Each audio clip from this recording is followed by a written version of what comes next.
안녕하십니까. 수요일 아침 여수 MBC 뉴스투데이입니다.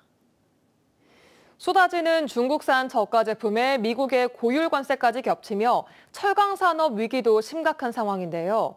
국가 산업의 뿌리이자 전남의 주력 업종인 철강이 흔들리면서 대응책 마련이 시급해졌습니다. 최황지 기자입니다. 포스코 광양제철소의 매출액은 3년 전 22조 6천억 원에서 지난해 19조 5천억 원으로 13% 이상 줄었습니다. 중국산 저가 제품이 시장에 쏟아지자 출혈을 감소하며 단가를 낮춰 팔았기 때문입니다. 최근 미국의 50% 철강 관세까지 더해지면서 기업과 지역의 대응은 한계에 부딪혔습니다. 이 같은 위기 속 철강을 국가 전략산업으로 지정하잔 K스틸법 제정 움직임도 커지고 있습니다. K철강법이 국회 본회의를 통과해도 실제 시행 시점은 6개월 이후입니다. 빨라야 내년 6월 정도입니다. 늦어지면 늦어질수록 철강의 골든타임이 무너지는 것입니다. K스틸법은 정부가 철강 산업의 경쟁력 강화와 녹색 철강 기술 전환을 위해 5년 단위로 기본 계획을 수립하도록 했습니다. 하지만 지난 8월 발의된 법안은 3개월 넘게 국회에 계류 중입니다. 해당 법안이 개별 공업에 대한 지원이라며 신중한 태도를 보이고 있는 정부는 그 대신 철강 산업 지원책을 어제 발표했습니다. 해당 지원책엔 업계의 자율적 구조조정 지원과 금융, R&D 등을 뒷받침하는 경쟁력 제고 방안이 담겼습니다. 이런 가운데 철강 산업의 중심인 광양시가 산업위기 선제 대응 지역으로 지정될지도 관심입니다. 광양시는 산업 침체가 지역 경제 전반에 악영향을 미치고 있다며 지난달 산업부의 위기 지역 지정을 건의했습니다. 실제로 광양시의 법인세는 3년 전 1,121억 원에서 지난해 269억 원으로 76%나 감소했습니다.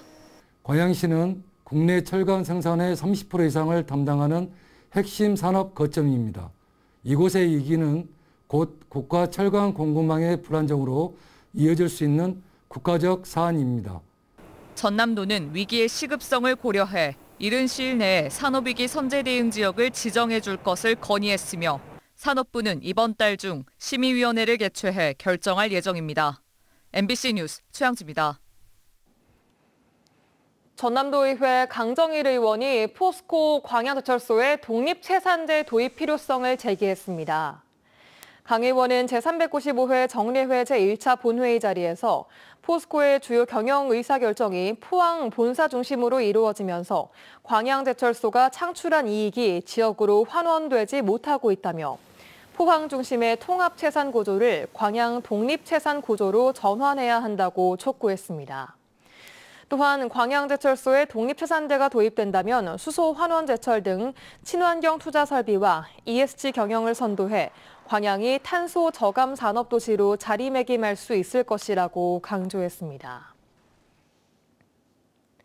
전라남도가 석유화학 근로자 안심 패키지 지원 사업 2차 모집을 오늘부터 시작합니다. 이는 지난 8월 1차 모집 당시 예상보다 많은 근로자가 몰려 조기 마감된 데 따른 후속 조치로 지원 대상과 지원 항목은 1차 모집 때와 동일합니다. 다만 신청 방법은 문자로 접수하며 접수 완료 문자를 받은 근로자는 오는 21일까지 관련 서류를 여수 상공회의소에 제출하면 됩니다.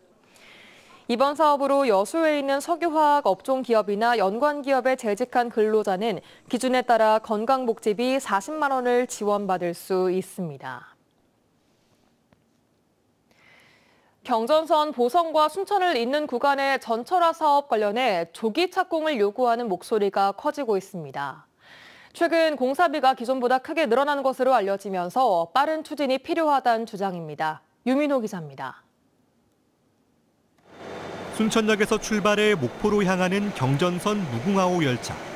디젤 기관차여서 매캐한 냄새와 소음이 플랫폼에 가득합니다.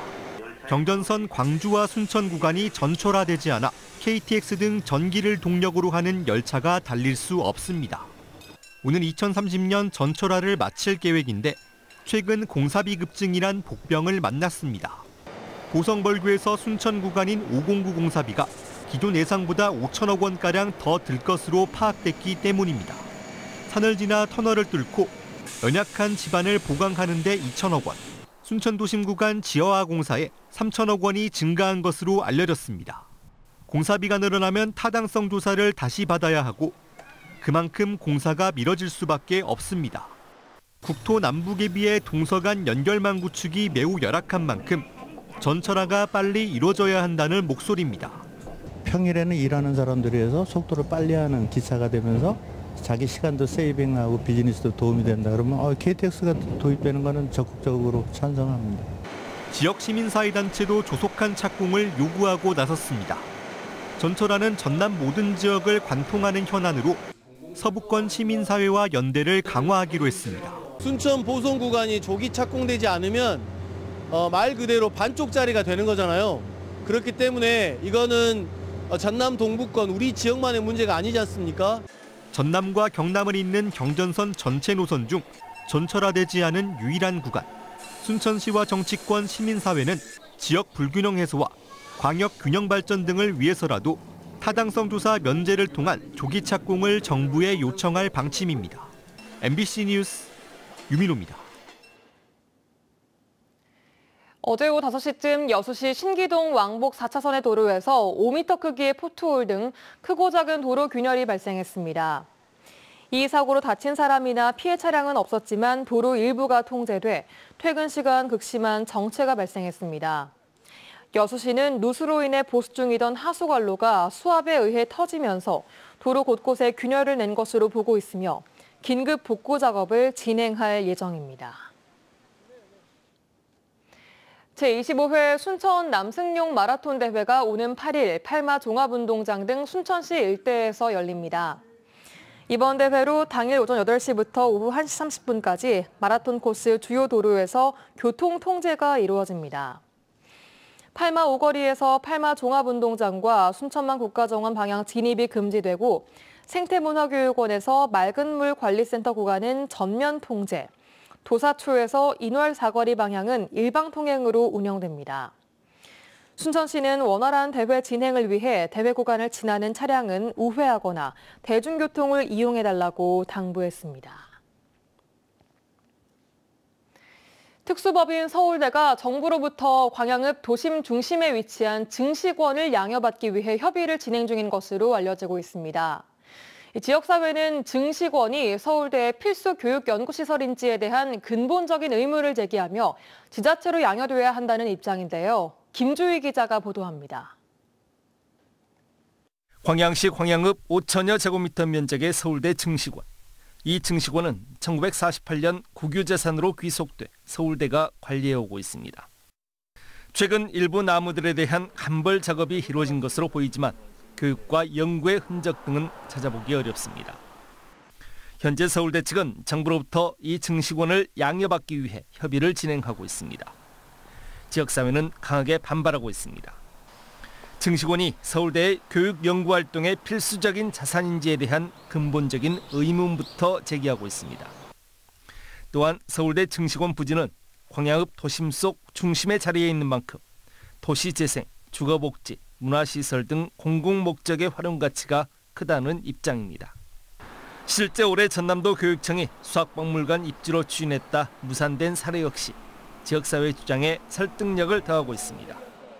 최근에 전라남도 교육청에서 수학박물관으로 이 자리를 낙점을 했는데 서울대가 허락을 안 해서 다른 부지를 또 대체한 사례도 있었고요. 어찌됐든 이 광양읍 이 구도심의 이 핵심적인 땅에 도시개발에 제한되지는 않을 거라고 봅니다. 광양시도 증식원 부지의 적절한 활용을 위해 정부의 용도 폐지 후 일반 재산으로 전환해 지자체에 양여해 줄 것을 요구하고 있습니다. 지역 정치권도 한 목소리를 내고 있습니다. 서울대 증식원 부지가 광양읍권 도시재생에 활력을 불어넣는 새로운 중심축이 될 수 있도록 지자체 양여가 합당하다는 겁니다. 특히 전남도의회 이명석 의원은 지난 제394회 임시회에서 서울대 증식원에 대한 지자체 양여 촉구 건의안을 채택했습니다. 정부는 이 국유재산을 서울대에 이제 명의를 이전하려고 하고 있는 거죠. 그래서 저는 지역사회 동의 없이 서울대에 양여하는 것을 좀 분명히 반대를 밝히면서 지자체가 땅을 좀 가치 있게 활용할 수 있도록 지자체에 양해해 주는 것을 좀 건의를 드렸습니다. 지난 80여 년 동안 경제적, 사회적 가치 창출 없이 도심 속 황무지와 같은 상태로 잠들어 있는 서울대 증시관. 이제 증민들의 품으로 돌아올 수 있도록 정부와 국회에 현명하고 책임 있는 결단이 필요해 보입니다. MBC 뉴스 김주입니다. 올해 고흥군의 농수산물 수출액이 전국 지자체 군 단위 가운데 사상 처음으로 1위를 달성했습니다. 지난달 기준 고흥군 농수산물 수출액은 9,970만 달러로 고흥군은 김과 유자 등 주요 품목의 해외 시장으로의 안정적인 진입과 적극적인 해외 수출 개척단 활동이 성과로 이어졌다고 밝혔습니다. 고흥군은 앞으로 해외 소비자 취향에 맞춘 제품 개발과 글로벌 유통망 확충을 통해 농어민 소득 증대에 기여할 계획입니다. 김 발상지인 광양 태인도를 김 산업의 거점으로 육성하자는 주장이 제기됐습니다. 전라남도 박경미 의원은 제395회 제2차 정례회 5분 발언을 통해 광양 태인도가 한국 김 산업의 발상지이자 세계 최초 김 양식의 시원지라며 김 산업의 역사적 가치가 뚜렷함에도 불구하고 가공과 체험, 관광이 결합된 상설 인프라가 전무한 상황이라고 지적했습니다.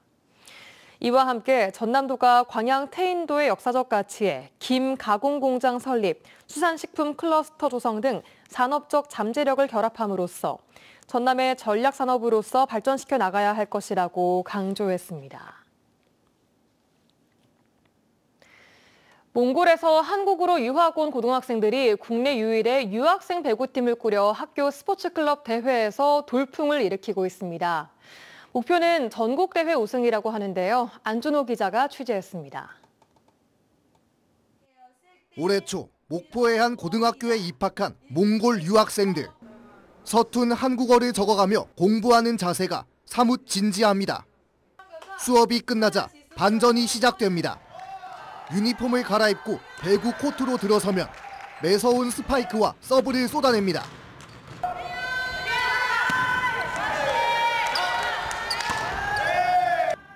이 학교의 몽골 유학생 16명은 국내에서 유일하게 유학생으로만 단일팀을 구성했습니다. 지난 9월 전남학생 6천여 명이 참여한 전남학생 스포츠 문화축제에서 우승하는 등 이미 돌풍을 일으키고 있습니다. 저희 다 같이 경기했으니까 너무 재밌고 그래서 이겼습니다. 이제는 전국 단위 학교 스포츠 클럽 대회 우승을 노리고 있습니다. 출전권을 따내서 세종대회에 나가게 됐는데 세종대회도 저희가 좀 열심히 준비를 해서 우승까지 한번 해보고 오는 게 지금 현재 목표입니다. 몽골 출신 유학생 16명은 끈끈한 팀워크를 무기로 맹연습에 돌입했습니다. 목포 여상의 몽골 유학생 배구 신화는 벌써 6년째 이어져 오고 있습니다. 프로리그에서 활약한 염어르엉 선수, 그리고 김연경 감독의 제자로 활약 중인 인쿠시 선수까지 인기몰이를 하며 이 학교는 이제 몽골 배구 유학의 성지가 됐습니다. 낯선 땅에서 함께 땀 흘리며 쌓는 우정은 선수들에게 무엇보다 큰 힘이 되고 있습니다. 너무 행복해요. 우승까지 하는 거 못해가지고 좀 좋았어요. 너무 행복했어요. 교육감기 스포츠클럽 대회야 지역리그 등을 포함한 스포츠클럽 활동 시간을 좀 늘리고 이런 대회도 적극 더 유치하고 추진해서 아이들이 좀 더 활동 시간을 더 늘려서 적응을 빨리 할 수 있는 그런 역할을 저희들이 하겠습니다. 국내 유일의 유학생 배구팀 목포 여상의 몽골 유학생 선수들은 오는 15일 세종에서 열리는 전국 학교 스포츠클럽 대회에서 각 시도를 대표하는 학생 배구단과 맞붙을 예정입니다. MBC 뉴스 안준호입니다. 학교 현장에서 기간제 교원 비율이 지속적으로 증가하고 있어 교육의 안정성에 대한 우려가 커지고 있다는 지적이 나왔습니다. 전라남도의회 이재태 의원의 전남도교육청 행정사무감사 자료에 따르면 전남교육청 관내 담임 기간제 교원 비율은 지난 2019년 7.5%에서 지난해 13.3%로 2배가량 증가했으며 기간제 담임교사 수는 1,600여 명에서 2,700여 명으로 61%가 증가했습니다. 특히 사립학교의 기간제 교원 비율은 39.9%로 전국 평균보다 높았으며 국공립학교의 3배에 이른 것으로 파악됐습니다.